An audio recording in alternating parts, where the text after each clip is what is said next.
So it's 1847, and Samuel Brannan just got excommunicated from his church. So he decides to go out and open up a general store. And it was shortly after this that he got word that there was a ton of gold in a neighboring town.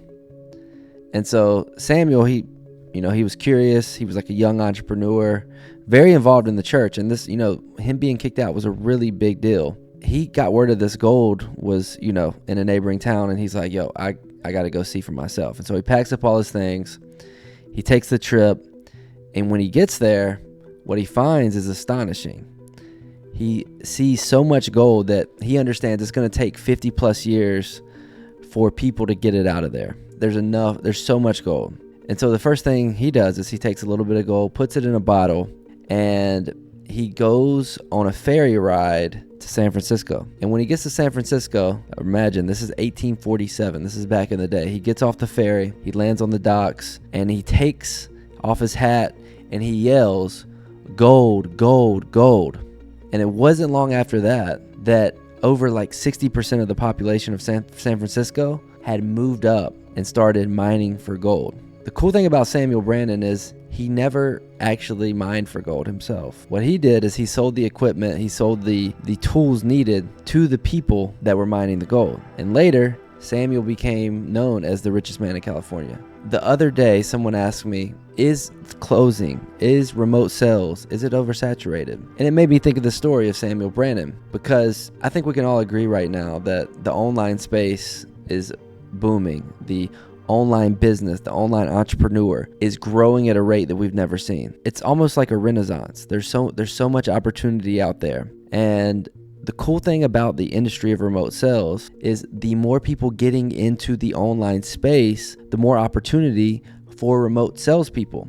And as a remote salesperson, if you can learn the skill and really get it down, you become like Samuel Brannan, right? Everybody's trying to go mine the gold and find it, but you can sell the equipment to the miners and make more money than anybody else. And so that is one of the things I want you to think about. At a baseline, everybody can agree that the online space, everybody wants to do drop shipping, affiliate marketing, everybody's trying to go mine the gold. And if you can find your niche inside of that, the more people doing that, the better. It's great for you. There's more partners, there's more people you can work with, there's more money being funneled and filtered into this online space.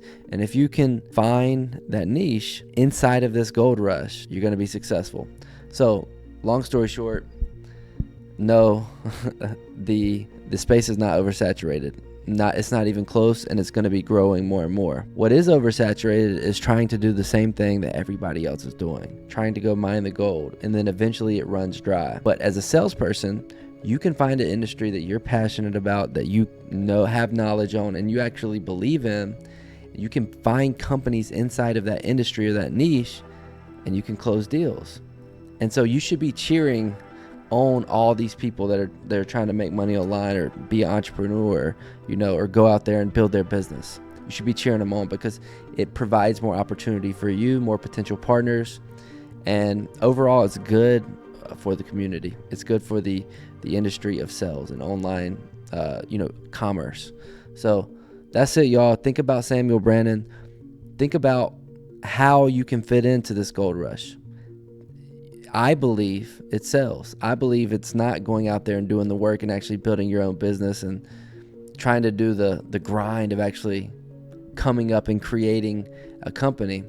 I believe it's fitting in a way where you can master and learn one skill, the skill of sales, and be completely just flourish. I will say this as well. Samuel Brannan also went on to start, I think, California's first newspaper.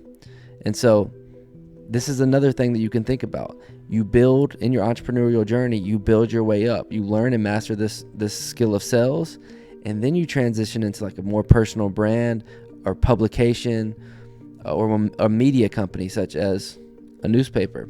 And so you just level up and walk up, but you start with sales, and that's how you get into the door. That's how you build your muscle. That's how you get your skills, and you go from there. All right, y'all. Remember, don't mine the gold. Sell something to the people who are trying to mine the gold. Let's go.